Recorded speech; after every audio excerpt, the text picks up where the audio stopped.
وَلَقَدْ يَسَّرْنَا الْقُرْآنَ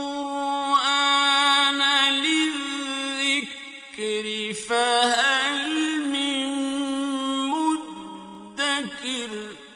اور ہم نے قرآن کو سمجھنے کے لیے آسان کر دیا، تو کوئی ہے جو سوچے سمجھے۔ صوت القرآن، قرآن کی آواز۔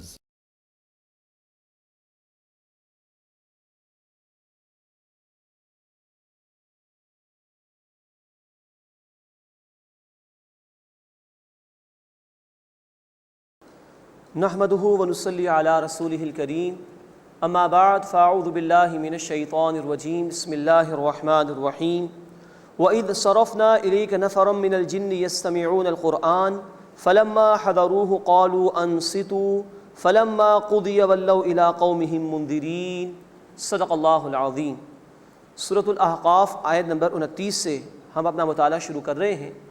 یہ سورہ مبارکہ کا آخری رکوع چل رہا ہے، اور اب جنات کے حوالے سے ایک واقعے کو اللہ تعالیٰ نے بیان فرمایا ہے۔ ایک مرتبہ رسول اکرم صلی اللہ علیہ وسلم صحابہ کی جماعت کے ساتھ تشریف لے جا رہے تھے، اور راستے میں نخلا کے مقام پر فجر کی نماز آپ صلی اللہ علیہ وسلم ادا کر رہے تھے۔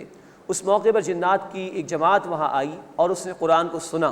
اس کا ذکر ہے جو اس مقام پر اللہ تعالیٰ نے فرمایا۔ گویا مشرکین کو بھی بتایا جا رہا ہے کہ ایک طرف تو تم انسان ہو، اشرف المخلوقات بنائے گئے، اور اللہ کی کتاب کا انکار کر رہے ہو، اور اب جنات کا ذکر کیا جا رہا ہے کہ جنہوں نے اللہ کے رسول صلی اللہ علیہ وسلم کی دعوت کو قبول کر لیا تھا، قرآن کی چند آیات انہوں نے سنی اور وہ ایمان لے آئے تھے۔ یہ ذکر قرآن اس مقام پر کر رہا ہے۔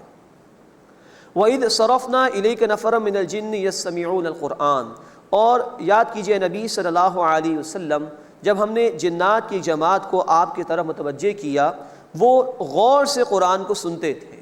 فَلَمَّا حَضَرُوهُ، بس جب وہ ان کے پاس حاضر ہوئے، قَالُوا أَنصِتُوا، تو کہا انہوں نے کہ خاموش ہو جاؤ، ایک دوسرے سے کہا خاموش ہو جاؤ۔ فَلَمَّا قُضِيَ، بس جب نماز وہ قرآن کا پڑھنا مکمل ہو گیا، وَلَّوْا إِلَىٰ قَوْمِهِم مُنذِرِينَ، تو وہ اپنی قوم کی طرف لوٹے خبردار کرتے ہوئے۔ اب پہلی بات، جنات نے توجہ سے قرآن کو سنا اور ایک دوسرے سے کہا کہ خاموش ہو جاؤ تاکہ توجہ سے سن سکو۔ یہی قرآن حکیم کی تلاوت کے سننے کا ادب ہے۔ سورہ الاعراف آیت نمبر 204 میں ہمیں کہا گیا اذا قرئ القرآن فاستمعوا له وانصتوا لعلکم ترحمون، جب قرآن پڑھا جائے تو خاموش رہو اور توجہ سے سنو تاکہ تم پر رحم کیا جائے۔ تو جنات نے بھی ان آداب کا خیال رکھا، اور قرآن کا بیان یہ کہ جب وہ تلاوت مکمل ہو گئی قرآن حکیم کی، تو وہ لوٹے اس حال میں اپنی قوم کی طرف کہ وہ خبردار کرنے والے تھے۔ آگے قرآن ان کے الفاظ نقل کر رہا ہے۔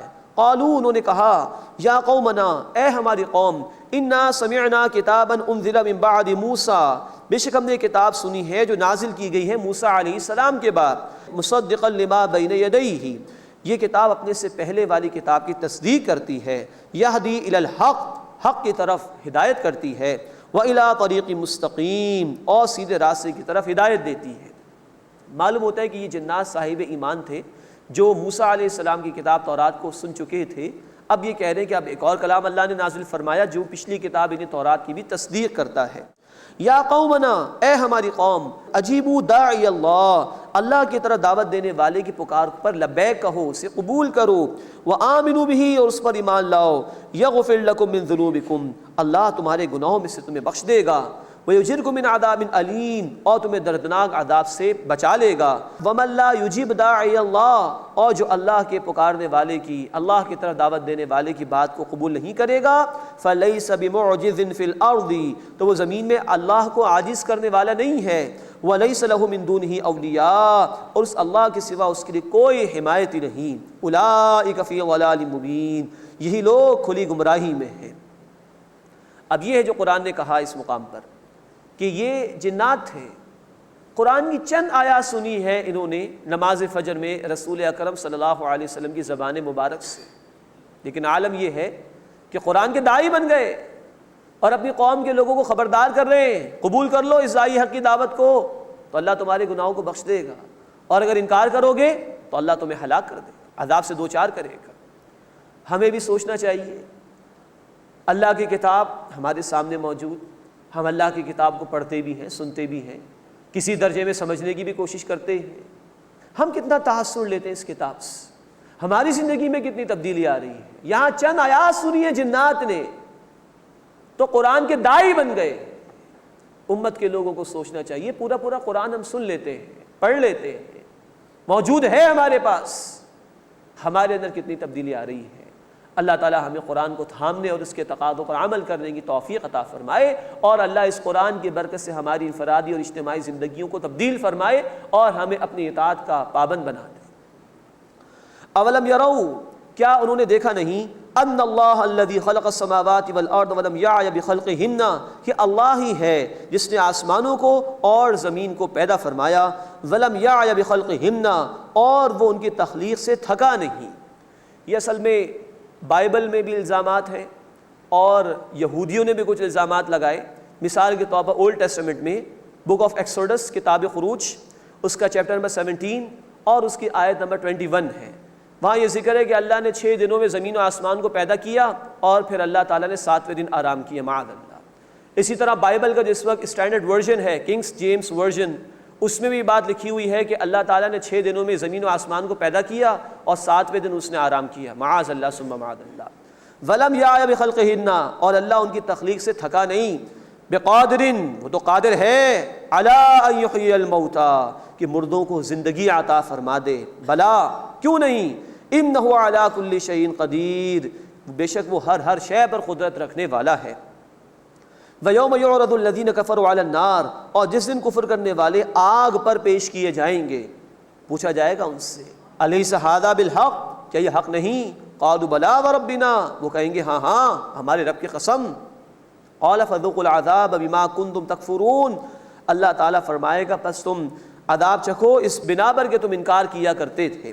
فاصبر, پس اے نبی صلی اللہ علیہ وسلم صبر کیجئے, کما صبر اولو العزم من الرسل, جیسے عالی ہمت رسولوں نے صبر کیا.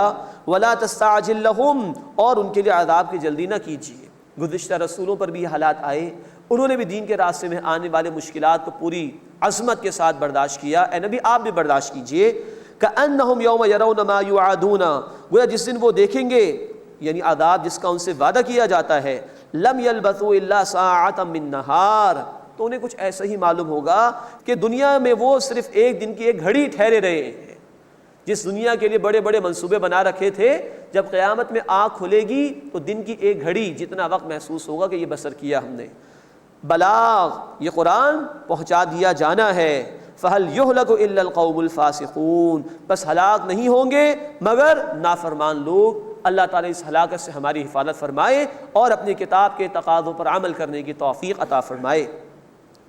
بسم اللہ الرحمن الرحیم. الذین کفروا وصدوا عن سبیل اللہ اضل اعمالهم. اب سورہ محمد صلی اللہ علیہ وسلم کا آغاز ہو رہا ہے. اس سورت کا ایک اور نام بھی ہے سورۃ القتال. نوٹ فرمائیے کہ اب 13 مکی صورتوں کے بعد 3 مدنی صورتیں آ رہی ہیں.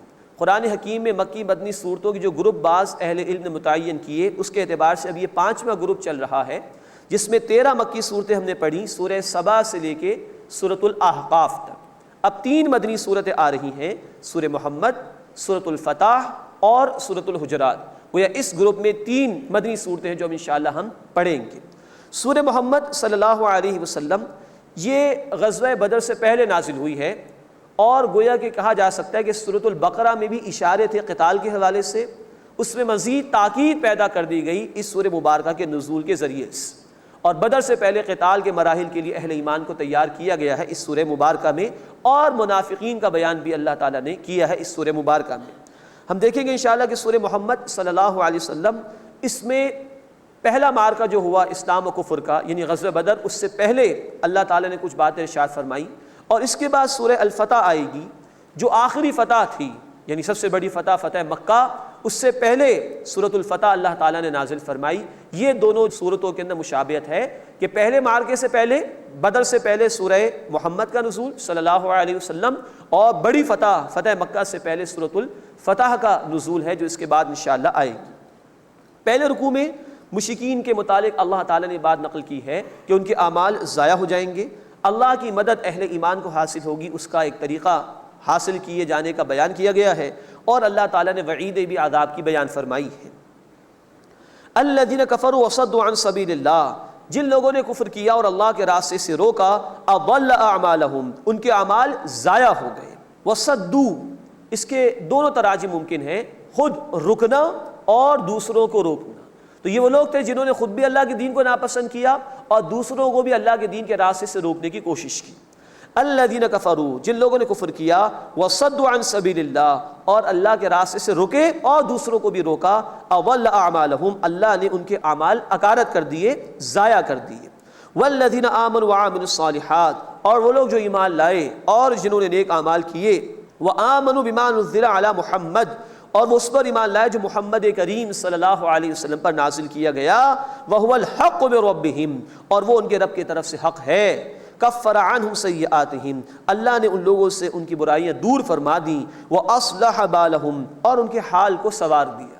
یہاں خاص طور پر ذکر کیا گیا جو ایمان لائے محمد صلی اللہ علیہ وسلم پر، کیونکہ مدینے میں یہود بھی آباد تھے، تو ان سے بھی کہا جا رہا ہے کہ محض پچھلی کتاب تورات پر ایمان کافی نہیں ہے اب تمہارے لیے، آخری کلام قرآن پر اور آخری رسول محمد صلی اللہ علیہ وسلم پر بھی ایمان لانا ضروری ہے، اس کے بغیر نجات ممکن نہیں۔ ذالک بان الذین کفروا اتبعوا الباطل، یہ اس لیے کہ جن لوگوں نے کفر کیا انہوں نے باطل کی پیروی کی، وان الذین آمنوا اتبعوا الحق من ربہم، اور جو لوگ ایمان لائے انہوں نے اپنے رب کی طرف سے حق کی پیروی کی۔ کذالک یضرب اللہ للناس امثالہم، اسی طرح اللہ تعالیٰ لوگوں کے لیے ان کی مثالیں، ان کے احوال بیان فرماتا ہے۔ اب اس کے بعد قتال کے حوالے سے بڑی اہم ہدایات عطا کی جا رہی ہیں۔ فَإِذَا لَقِيتُمُ الَّذِينَ كَفَرُوا فَضَرْبَ الرِّقَابِ، بس جب اے مسلمانوں تم کافروں کے مقابل ہو جاؤ، جنگ کا میدان ہو تو ان کی گردنیں اڑا دو۔ حَتَّى إِذَا أَثْخَنْتُمُوهُمْ فَشَدُّوا الْوَثَاقَ، یہاں تک کہ جب ان کی خوب خو ریزی کر چکو، اچھی طرح ان کی کمر توڑ دی جائے تو ان کی قید مضبوط کرو، یعنی اس کے بعد پھر تم رسیوں سے باندھ سکتے ہو، قیدی بنا سکتے ہو۔ فَإِمَّا مَنًّا بَعْدُ وَإِمَّا فِدَاءً، بس اس کے بعد یہ احسان کرو یا معاوضہ لے کر چھوڑ دو، فدیہ لے کر چھوڑ دو۔ حَتَّى تَدْعَ الْحَرْبُ أَوْزَارَهَا، یہاں تک کہ جنگ اپنے ہتھیار رکھ دے۔ مراد یہ کہ اچھی طرح ان کی گردنیں اڑاؤ، جب بھرپور طور پر یہ وار کا سلسلہ مکمل ہو جائے، ان کی طاقت پوری طرح ختم ہو جائے، اس کے بعد اجازت ہے کہ تم ان کو قیدی بنا سکتے ہو۔ سورہ الانفال آیت نمبر 67 میں ایک ذکر آیا تھا اس حوالے سے کہ بدر کے موقع پر رسول اکرم صلی اللہ علیہ وسلم نے 70 مشرکین جب مارے گئے تو اس کے بعد مشرکین میں سے بعض کو قید کرنے کی اجازت دے دی تھی۔ اس پر اللہ تعالیٰ کی طرف سے کچھ تنبیہ آئی تھی کہ اتنی جلدی قیدی نہیں بنانا چاہیے تھا۔ اللہ کے رسول صلی اللہ علیہ وسلم نے کچھ اپنی نرمی کی وجہ سے بھی اور اس آیت مبارکہ سے استفادہ کرتے ہوئے قید کرنے کی اجازت دے دی تھی۔ اللہ تعالیٰ نے یہ فرمایا تھا کہ حَتَّى تَدْعَ الْحَرْبُ أَوْزَارَهَا، یہاں تک کہ جنگ اپنے ہتھیار ڈال دے، وہ وار کا جو سلسلہ ہے وہ پورا ختم ہو جائے۔ اللہ کے رسول صلی اللہ علیہ وسلم نے اس کو بیٹل سمجھا، معرکہ سمجھا، آپ کے دل میں شفقت اور نرمی بہت زیادہ تھی۔ تو بدر کے مارکے کو آپ نے سمجھا کہ اب ان کا معاملہ ختم ہو جائے گا، تو آپ صلی اللہ علیہ وسلم نے قیدی بنانے کی اجازت دے دی تھی۔ تو اس آیت مبارکہ سے آپ صلی اللہ علیہ وسلم نے استفادہ کیا تھا، اور یہ ذکر آ چکا ہے سورۃ الانفال آیت نمبر 67 میں۔ ذالک، یہ ہے حکم اللہ کا، وَلَوْ يَشَاءُ اللَّهُ لَانتَصَرَ مِنْهُمْ، اور اگر اللہ چاہتا تو ان سے ضرور انتقام لیتا۔ وَلَٰكِن لِيَبْلُوَ بَعْضَكُمْ بِبَعْضٍ، لیکن اللہ تعالیٰ چاہتا ہے کہ تم میں سے بعض کو بعض کے ذریعے سے آزمائے۔ اللہ قادر ہے کہ ان سارے مخالفین کو ختم کر دیں، لیکن اللہ تعالیٰ اہل ایمان کی بھی آزمائش کرنا چاہتا ہے۔ وہ چاہتا ہے کہ بعض لوگوں کو شہادت کا رتبہ مل جائے، وہ چاہتا ہے کہ ان حالات کے ذریعے سے اہل ایمان کی تربیت ہو، وہ چاہتا ہے کہ ان حالات کے ذریعے سے کھرے اور کھوٹے کا فیصلہ کر دیا جائے۔ والذین قتلوا فی سبیل اللہ، اور جو لوگ اللہ کے راستے میں قتل کر دیے گئے یعنی شہید کر دیے گئے، فلن یضل اعمالہم، تو اللہ ہرگز ان کے اعمال ضائع نہیں کرے گا۔ سیہدیہم ویصلح بالہم، اللہ جلد انہیں ہدایت عطا فرمائے گا اور ان کے حال کو سنوار دے گا۔ وَيُدْخِلُهُمُ الْجَنَّةَ عَرَّفَهَا لَهُمْ، اور اللہ انہیں جنت میں داخل فرمائے گا، اس نے ان کی پہچان کرا دی ہے انہیں، یعنی جنت کی پہچان کرا دی ہے اللہ تعالیٰ نے اہل ایمان کو۔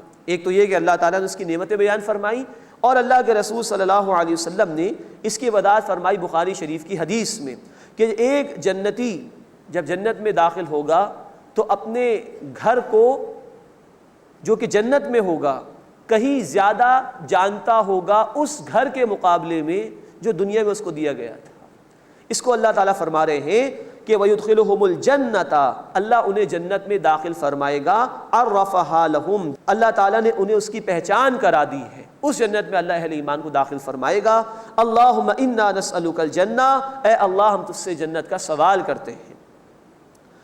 یا ایھا الذین آمنوا، اے وہ لوگوں جو ایمان لائے ہو، ان تنصروا اللہ ینصرکم، اگر تم اللہ کی مدد کرو گے تو اللہ تمہاری مدد فرمائے گا، ویثبت اقدامکم، اور تمہارے قدموں کو مضبوطی عطا فرما دے گا۔ یہ بڑی عظیم آیت ہے قرآن حکیم کی، اللہ کی اس سنت کے حوالے سے کہ اگر اللہ کے نیک بندے اللہ کے دین کے لیے محنت کریں تو اللہ ان کی مدد فرمائے گا۔ دنیا کے معاملات اسباب کے تحت چلتے ہیں، انسان بیمار ہو جاتا ہے، شفا اللہ ہی دیتا ہے، لیکن اس کو دوائی کے لیے ڈاکٹر کے پاس جانا پڑتا ہے۔ ایسے ہی اسباب کے تحت اہل ایمان کو دین کے لیے جد و جہد کرنی ہے، دین غالب اللہ ہی کرے گا، کل طاقت اس کے پاس، لیکن عالم اسباب میں وہ اہل ایمان کو کہتے ہیں کہ یہ کام اگر تم کر رہے ہو تو گویا تم میری مدد کر رہے ہو۔ کتنا بڑا اعزاز ہے جو اللہ اہل ایمان کو دے رہا ہے۔ تو اللہ کی مدد ہے اس کے دین کے لیے محنت کرنا، جد و جہد کرنا۔ یہ تفصیل آئی ہے سورہ الصف آیت نمبر 14 میں، کہ جب عیسیٰ علیہ السلام نے پکارا تھا کہ من انصاری اللہ، کون ہے میرا مددگار اللہ کی طرف، تو ان کے جو حواریین ساتھی تھے انہوں نے جواب دیا نحن انصار اللہ، ہم ہیں اللہ کے مددگار۔ تو رسول کی مدد اللہ کی مدد ہے، اور رسول کی مدد ہے دین کے کام میں، دین کی جد و جہد میں۔ تو فرمایا گیا کہ ان تنصروا اللہ ینصرکم، اگر تم اللہ کی مدد کرو گے اللہ تمہاری مدد فرمائے گا، ویثبت اقدامکم، اور تمہارے قدموں کو اللہ مضبوطی عطا فرما دے گا۔ آج ہم طرح طرح کے ظلم و ستم کا شکار ہیں، دنیا کے کسی بھی کونے میں ظلم ہو رہا ہے، مسلمان اس کا نشانہ ہے۔ بنیادی وجہ یہ کہ آج اللہ کی مدد ہمارے شامل حال نہیں ہے۔ اس کا واحد حل یہ ہے کہ ہم اللہ کے دین کی جد و جہد میں لگ جائیں تو اللہ کی مدد ہمارے شامل حال ہوگی، اور جب اللہ کی مدد ہمارے شامل حال ہو جائے گی تو کوئی ہمارا بال بھی بیکا نہیں کر سکے گا۔ قرآن نے کہا سورہ آل عمران آیت نمبر 160، ان ینصرکم اللہ فلا غالب لکم، اگر اللہ تمہاری مدد فرمائے کوئی تم پر غالب نہیں آ سکتا، وَإِن يَخْذُلْكُمْ فَمَنْ ذَا الَّذِي يَنصُرُكُم مِّن بَعْدِهِ، اور اگر وہ اپنی مدد کا ہاتھ تم پر سے کھینچ لے تو بتاؤ اس کے بعد کون ہے جو تمہاری مدد کرے گا۔ یہ آیت ہے ہمارے مسائل کا حل۔ آج ہم اللہ کے دین کو تھام لیں، اس کی دین کی جد و جہد میں لگ جائیں، اللہ کی مدد ہمارے شامل حال ہو جائے گی۔ اللہ اپنے دین کی جد و جہد میں ہمیں بھی اپنی جان اور اپنے مال اور اپنے اوقات اور اپنی صلاحیتوں کے ساتھ شریک ہونے کی توفیق عطا فرمائے۔ والذین کفروا، اور جن لوگوں نے کفر کیا، فتعسا لہم واضل اعمالہم، تو ان کے لیے تباہی ہے اور اللہ نے ان کے اعمال ضائع کر دیے۔ ذالک بانہم کرہوا ما انزل اللہ، یہ اس لیے کہ اللہ نے جو نازل کیا ان لوگوں نے اسے ناپسند کیا، قرآن کو ناپسند کیا ایسے لوگوں نے۔ فاحبط اعمالہم، تو اللہ نے ان کے اعمال ضائع کر دیے۔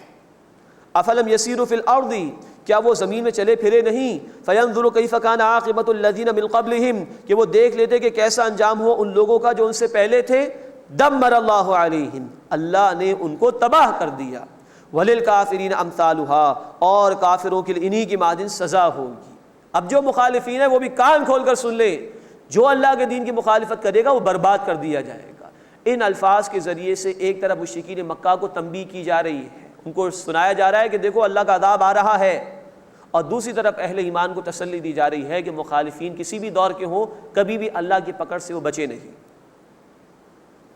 ذالک بان اللہ مولی الذین آمنوا، یہ اس لیے کہ اللہ ان لوگوں کا کارساز ہے جو ایمان لائے، وان الکافرین لا مولی لہم، اور کفر کرنے والوں کے لیے کوئی کارساز نہیں ہے، ان کی پشت پناہی پر کوئی نہیں۔ اہل ایمان کے لیے موٹیویشن ہے، ترغیب ہے کہ ان کی پشت پناہی پر اللہ ہے، انہیں آگے بڑھ کر اللہ کے دین کے لیے محنت کرنی چاہیے۔ اس کے بعد اس سورہ مبارکہ کا دوسرا رکوع آ رہا ہے، اس میں اللہ کی نعمتوں کا ذکر ہے اور نیک اور برے لوگوں کا انجام بھی بیان کیا گیا ہے۔ ان اللہ یدخل الذین آمنوا وعملوا الصالحات جنات، بے شک اللہ تعالیٰ داخل فرمائے گا ان لوگوں کو جو ایمان لائے اور جنہوں نے نیک اعمال کیے، باغات میں، تجری من تحتها الانہار، جن کے نیچے نہریں جاری ہیں۔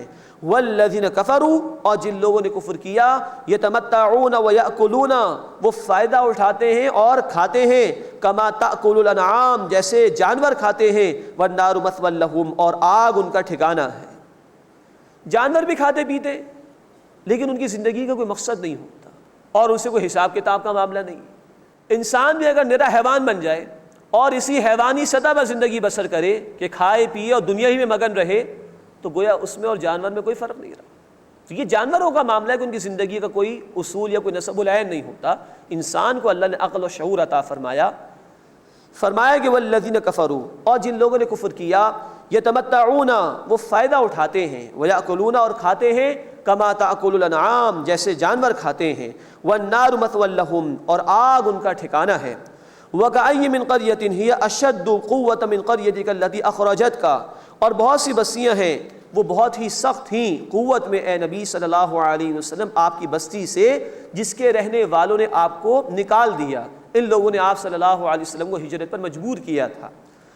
اہلکناہم، ہم نے ان بستیوں کو ہلاک کیا، فلا ناصر لہم، تو ان کے لیے کوئی مدد کرنے والا نہ ہوا. مراد ہے جب وہ لوگ جو گزشتہ تھے ہلاک کر دیے گئے تو یہ لوگ بھی اللہ کی پکڑ سے بچ نہیں سکیں گے.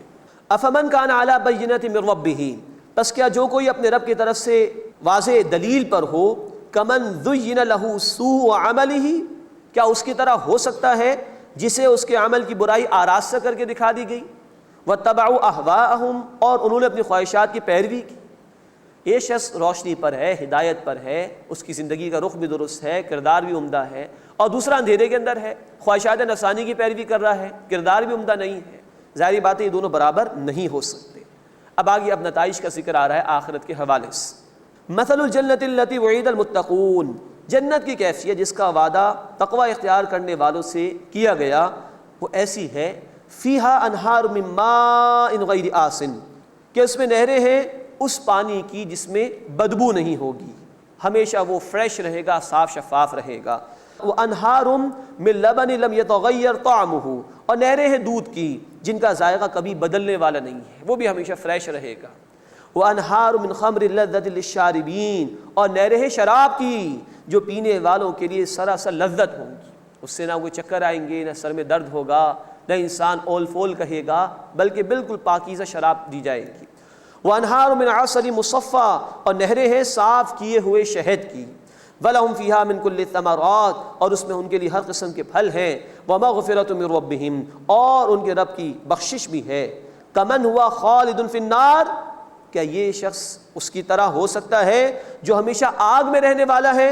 وَسُقُوا مَاءً حَمِيمًا، اور انہیں گرم کھولتا ہوا پانی پلایا جائے گا. فَقَطَّعَ أَمْعَاءَهُمْ، جو ان کی آنتوں کو ٹکڑے ٹکڑے کر دے گا.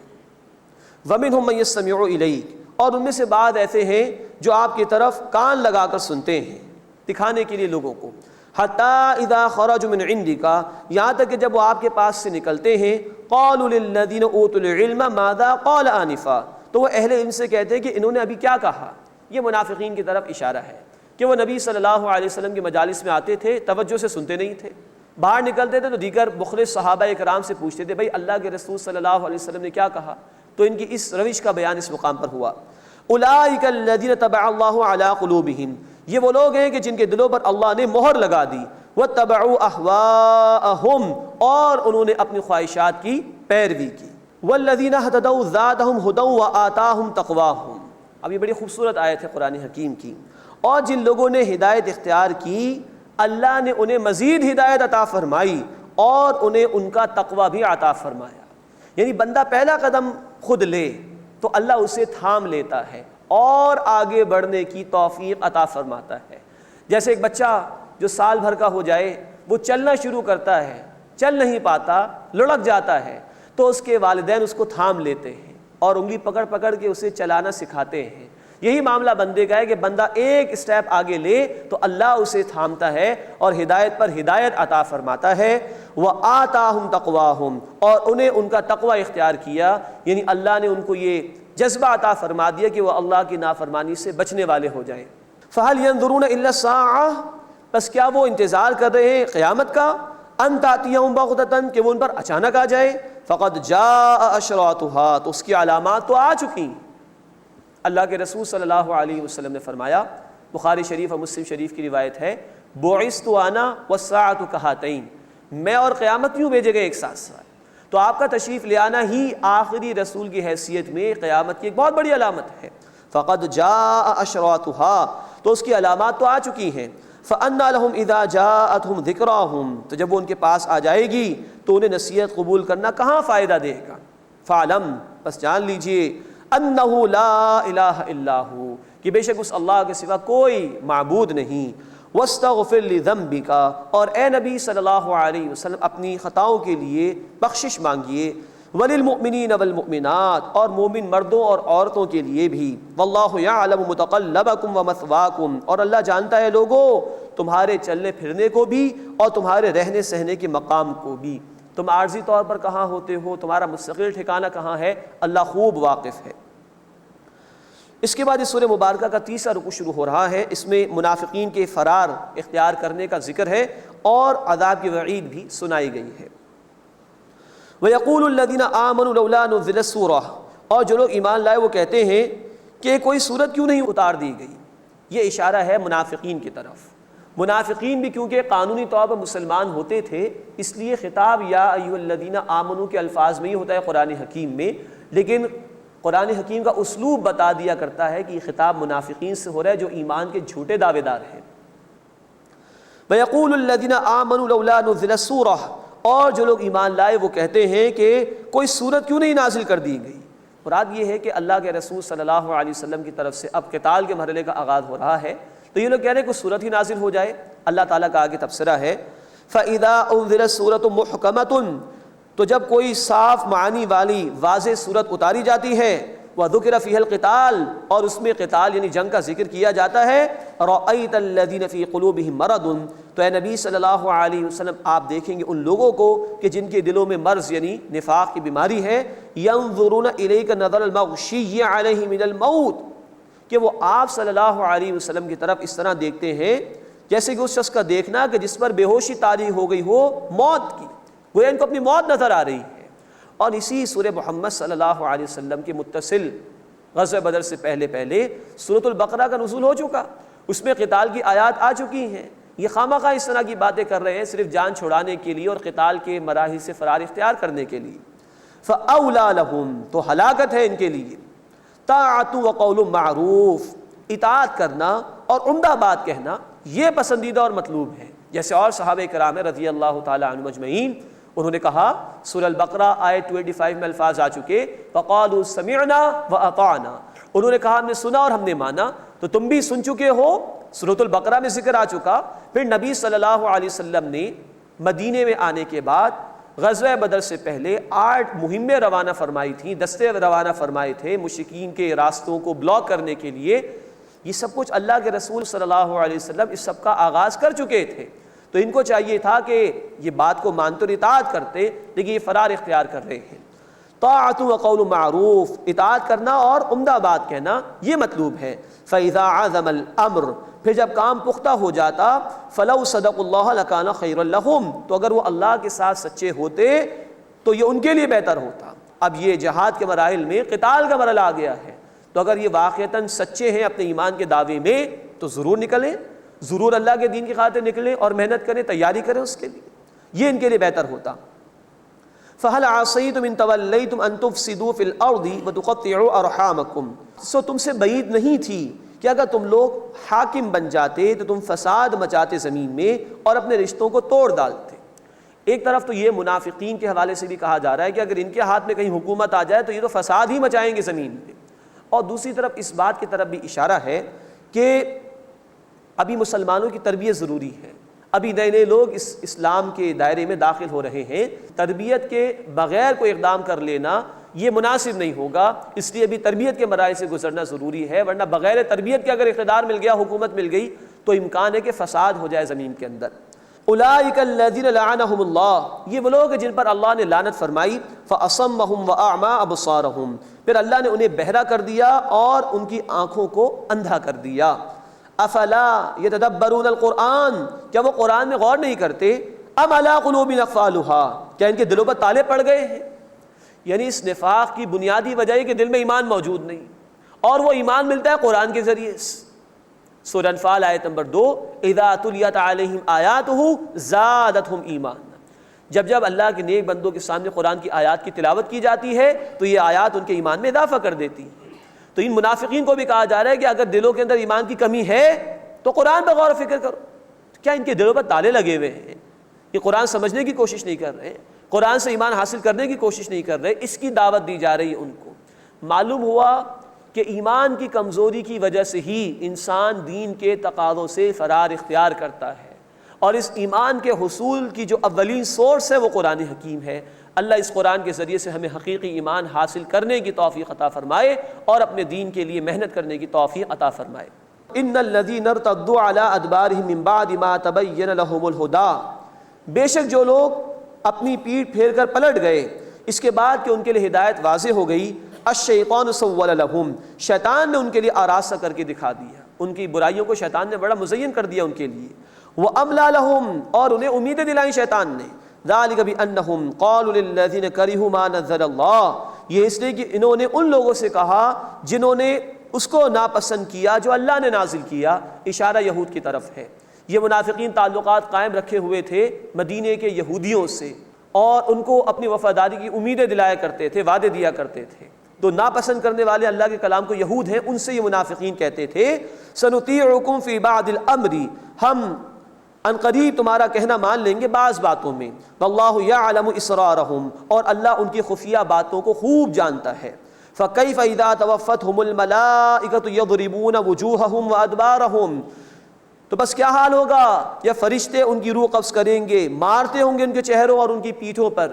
ذالک بانہم اتبعوا ما اسخط اللہ، یہ اس لیے کہ انہوں نے اس کی پیروی کی جس نے اللہ کو ناراض کر دیا، وَكَرِهُوا رِضْوَانَهُ، اور انہوں نے اللہ کی رضا کو ناپسند کیا، فَأَحْبَطَ أَعْمَالَهُمْ، تو اللہ نے ان کے اعمال ضائع کر دیے۔ یہ منافقین کا بیان کہ انہوں نے یہود کو پسند کیا، ان کی پیروی کی اور اللہ کی ناراضگی کو مول لیا، اللہ کی رضا کو پسند نہیں کیا، تو اللہ نے ان کے اعمال کو ضائع فرما دیا۔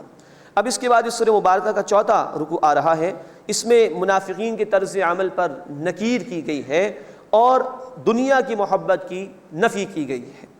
ام حسب الذین فی قلوبہم مرض، کیا وہ لوگ جن کے دلوں میں مرض ہے یعنی نفاق کی بیماری، انہوں نے گمان کر لیا ہے اللہ یخرج اللہ اضغانہم، کہ اللہ تعالیٰ ہرگز ان کے کینوں کو ظاہر نہیں فرمائے گا، کیا یہ سمجھ رہے ہیں کہ اللہ کی پکڑ نہیں ہوگی ان پر؟ وَلَوْ نَشَاءُ لَأَرَيْنَاكَهُمْ فَلَعَرَفْتَهُمْ بِسِيمَاهُمْ، اور اگر ہم چاہیں تو اے نبی صلی اللہ علیہ وسلم آپ انہیں ان کے چہروں سے پہچان لیں گے، وَلَتَعْرِفَنَّهُمْ فِي لَحْنِ الْقَوْلِ، اور آپ ضرور انہیں ان کے طرز کلام سے پہچان لیں گے۔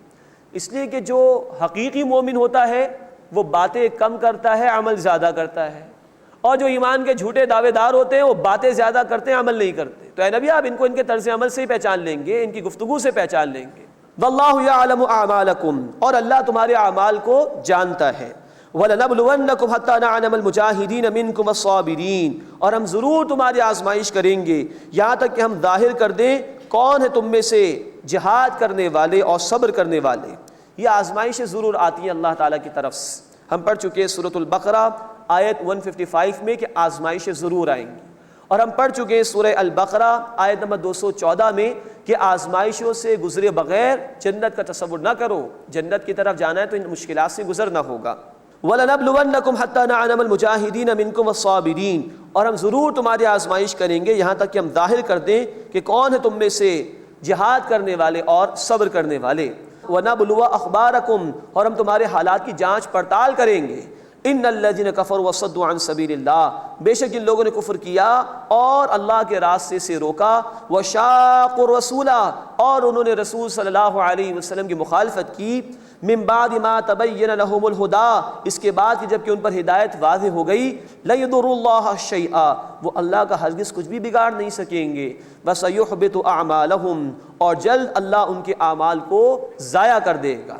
یا ایھا الذین آمنوا، اے وہ لوگوں جو ایمان لائے ہو، اطیعوا اللہ واطیعوا الرسول، اطاعت کرو اللہ تعالیٰ کی اور اطاعت کرو رسول اللہ صلی اللہ علیہ وسلم کی، ولا تبطلوا اعمالکم، اور اپنے اعمال کو ضائع نہ کرو۔ یہاں بتایا جا رہا ہے کہ اگر ہمارے اعمال اللہ کے حکم کے مطابق نہ ہو اور رسول اللہ صلی اللہ علیہ وسلم کے طریقے کے مطابق نہ ہو تو یہ اعمال ضائع ہو جائیں گے۔ کوئی عمل بھی انسان کر رہا ہو، نیکی ہی کیوں نہ ہو، یہ دیکھنا لازمی ہے کہ اللہ کا حکم اور اس کے حبیب صلی اللہ علیہ وسلم کا طریقہ کیا ہے۔ ان الذین کفروا وصدوا عن سبیل اللہ، بے شک وہ لوگ جنہوں نے کفر کیا اور اللہ کے راستے سے خود بھی رکے اور دوسروں کو بھی روکا، ثم ماتوا وهم کفار، پھر وہ مر گئے اس حال میں کہ وہ کافر تھے، فلن یغفر اللہ لهم، بس اللہ ہرگز انہیں معاف نہیں فرمائے گا۔ فلا تہنوا، بس اے مسلمانوں تم سستی نہ کرو، وَتَدْعُوا إِلَى السَّلْمِ اور تم خود صلح کی طرف نہ بلاؤ، وَأَنْتُمُ الْأَعْلَوْنَ اور تم ہی غالب رہو گے، وَاللَّهُ مَعَكُمْ اور اللہ تمہارے ساتھ ہے، وَلَن يَتِرَكُمْ أَعْمَالَكُمْ اور ہرگز تمہارے اعمال میں کمی نہیں کرے گا۔ اب یہاں مسلمانوں کو موٹیویٹ کیا جا رہا ہے۔ یہ سورہ مبارکہ غزوہ بدر سے پہلے نازل ہوئی، جس میں موٹیویٹ کیا گیا اہل ایمان کو، تو کہا تم کمزوری نہ دکھاؤ اور خود جھک کر صلح نہ کرو۔ صلح بھی پسندیدہ ہے ہمارے دین میں، لیکن ایسی صلح نہیں کہ دشمن تمہیں بڑا ہی کمزور سمجھ کے یہ محسوس کرے کہ ہم ان کے اوپر غالب آ گئے ہیں۔ ایسی صلح نہ کرو اور اللہ پر بلیو رکھو، اللہ پر یقین رکھو، وَأَنْتُمُ الْأَعْلَوْنَ تم غالب رہو گے۔ لیکن قرآن نے کہا ہے سورہ آل عمران آیت 139 میں وَأَنْتُمُ الْأَعْلَوْنَ إِن كُنتُم مُؤْمِنِينَ اور تم غالب رہو گے اگر تم ایمان والے ہو گے، ایمان کے تقاضے پورے کر رہے ہو تو غالب رہو گے، اللہ کی مدد شامل حال ہوگی۔ اللہ ہمیں حقیقی ایمان عطا فرمائے اور اس کے بعد اللہ ہمیں اپنے دین کی جد و جہد کی توفیق عطا فرمائے۔ واللہ معکم اور اللہ تمہارے ساتھ ہے، ولن یترکم اعمالکم اور وہ ہرگز تمہارے اعمال میں کمی نہیں کرے گا۔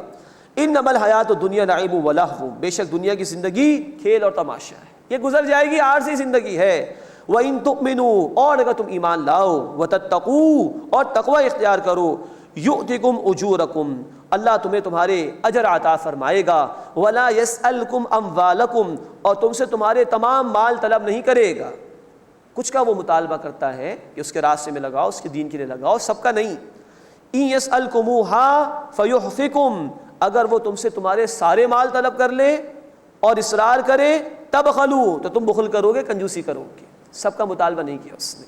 ویخرج ادغان ظاہر فرما دے گا تمہاری کھوٹ کو، جو کچھ تمہارے دلوں میں کوئی کینہ ہوگا، کوئی کھوٹ ہوگی، اللہ اس کو ظاہر فرما دے گا۔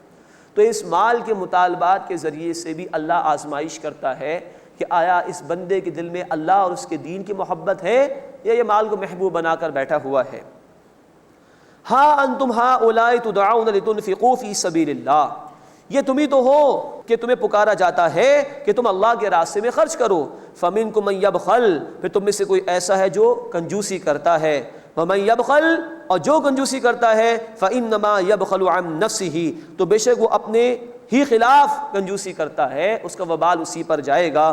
واللہ الغنی اور اللہ بے نیاز ہے، وانتم الفقراء اور تم فقیر ہو، تم محتاج ہو۔ وان تتولوا اور اگر تم روگردانی کرو گے، تم پیٹھ پھیرو گے، یستبدل قوما غیرکم اللہ تمہاری جگہ بدل کر کسی اور قوم کو لے آئے گا، ثم لا یکونوا امثالکم پھر وہ تمہارے جیسے نہیں ہوں گے۔ اب یہ منافقین کے حوالے سے بھی بڑا سخت کلام آ گیا اللہ کی طرف سے، تم قبول نہیں کرو گے اللہ کسی اور کو لے آئے گا، جیسا کہ اللہ تعالیٰ نے صحابہ اکرام رضی اللہ تعالیٰ عنہم اجمعین کو اس مقدس فریضے کی ادائیگی کے لیے قبول فرما لیا، اور انہوں نے اللہ کے حبیب صلی اللہ علیہ وسلم کے ساتھ اللہ کے راستے میں جنگ بھی کی، محنت کی اپنی جان اور اپنے مال کے ساتھ۔ تو اللہ کسی کا محتاج نہیں ہے، محتاج تو انسان ہے۔ ہاں انسان یہ دیکھے کہ کیا وہ یہ سعادت حاصل کرنا چاہتا ہے کہ نہیں، کہ اللہ کے دین کے لیے محنت کرے اور اللہ کے محبوب بندوں میں شامل ہو جائے، جن کو اللہ کہتا ہے کہ تم جب دین کا کام کرو گے تو گویا تم میری مدد کر رہے ہو۔ تو اللہ ہمارا محتاج نہیں، ہم اللہ کے محتاج ہیں۔ ہم یہ کام کریں تو اس میں ہمارا ہی بھلا ہے۔ اللہ ہمیں توفیق عطا فرمائے کہ ہم اس کے حبیب صلی اللہ علیہ وسلم کے نقش قدم کی پیروی کرتے ہوئے اپنی جان اور اپنے مال سے اللہ کے راستے میں جہاد کریں، محنت کریں اور اس کے دین کو سربلند کرنے کے لیے جد و جہد کریں۔ بسم اللہ الرحمن الرحیم انا فتحنا لک فتحا مبینا اب سورۃ الفتح کا آغاز ہو رہا ہے۔ سن 6 ہجری میں نبی اکرم صلی اللہ علیہ وسلم عمرے کے لیے تشریف لے گئے تھے۔ اللہ تعالیٰ نے خواب آپ صلی اللہ علیہ وسلم کو دکھایا تھا اور 1400 صحابہ اکرام آپ کے ساتھ تھے۔ جب آپ تشریف لے گئے تو ایک مقام پر مشرکین نے روک لیا اہل ایمان کو، حدیبیہ کا مقام تھا، اور وہاں پہ مسلمانوں اور مشرکین کے درمیان ایک صلح ہوئی۔ صلح اس معنی میں کہ مشرکین نے مسلمانوں کو ایک طاقت تسلیم کر لیا اور یہ طے ہوا کہ 10 سال تک امن رہے گا، کوئی جنگ نہیں ہوگی۔ مسلمان اس سال چلے جائیں سن 6 ہجری میں، اگلے سال آئیں اور عمرہ ادا کر لیں۔ ہاں 2 شرائط ایسی تھی کہ جو مسلمانوں کے خلاف جا رہی تھی، لیکن اللہ کے رسول صلی اللہ علیہ وسلم نے تسلیم فرمائی۔ انہوں نے کہا کہ اگر مدینے سے کوئی مسلمان مکے آ جائے گا ہم اس کو واپس نہیں کریں گے، لیکن مکے سے کوئی اگر مسلمان ہو کر آپ کے پاس آئے گا مدینے میں تو آپ واپس کریں گے۔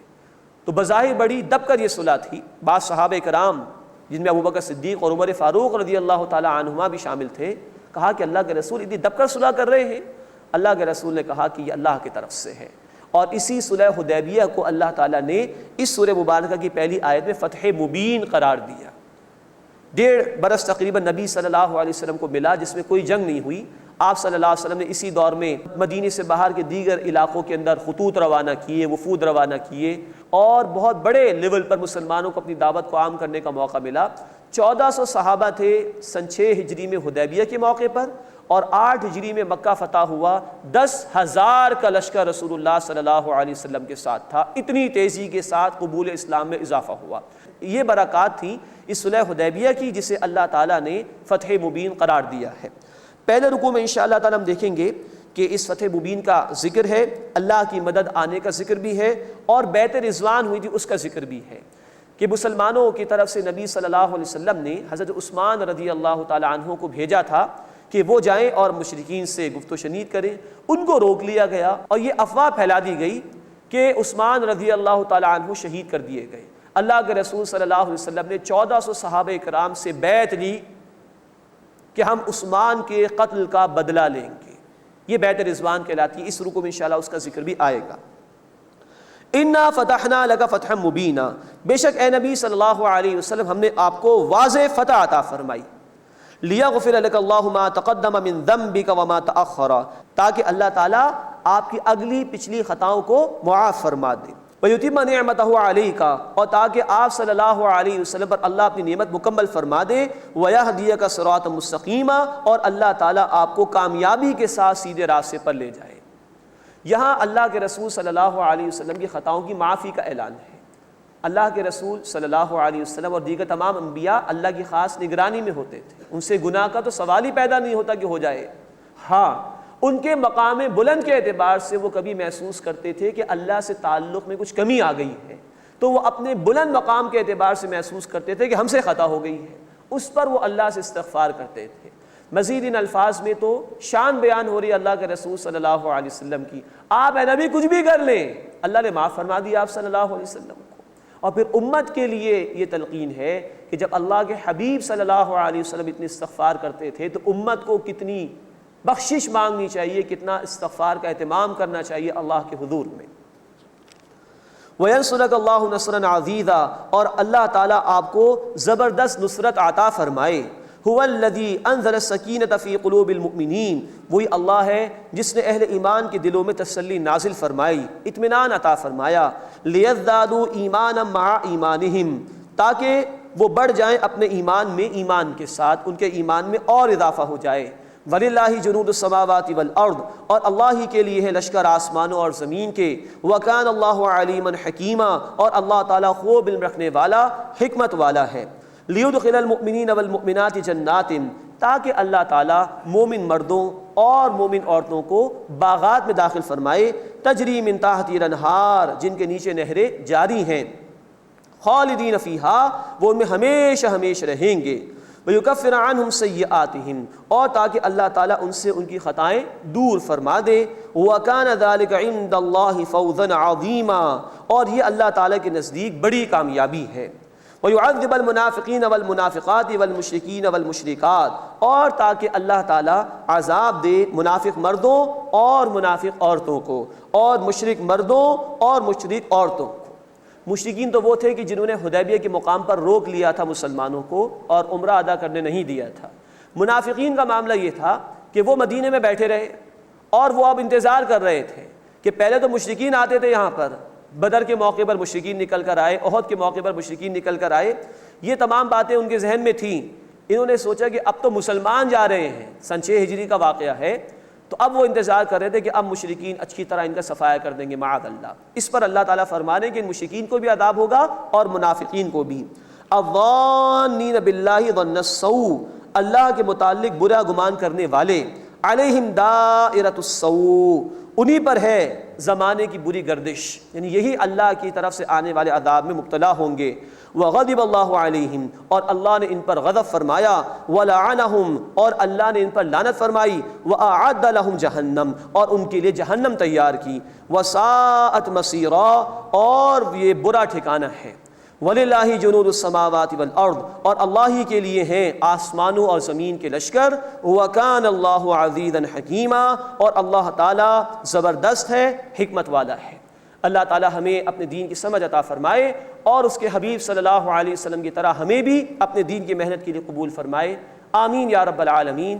وآخر دعوانا ان الحمد للہ رب العالمین.